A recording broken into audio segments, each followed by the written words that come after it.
Hello, आज आपण बघतोय शिल्लक राहिलेल्या फ्रेश भातापासूनची एक रेसिपी. भिजवलेले पोहे, शिजवलेला भात, रवा आणि दही असं एकत्र आपण हे मिक्सरला फिरवून घ्यायचंय. थोडंसं चवीला मीठ घालायचं आहे. रवा बारीकही चालतो, जाडही चालतो, किंवा पोहे जाड किंवा पातळ दोन्हीही चालतात. 1 वाटी ताक घालून ते मी बाजूला अर्धा तासासाठी ठेवत आहे. अर्ध्या तासानंतर तव्यावरती छान पीठ घालून घ्यायचं आणि आपल्याला हवे तसे जाड किंवा पातळ आंबोळ्या करून घ्यायच्या.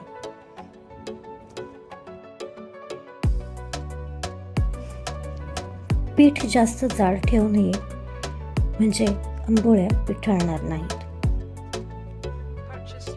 तर आपल्या आंबोळ्या रेडी आहेत. नारळाच्या चटणीसोबत, सॉससोबत कशी सर्व करू शकता. थँक्यू.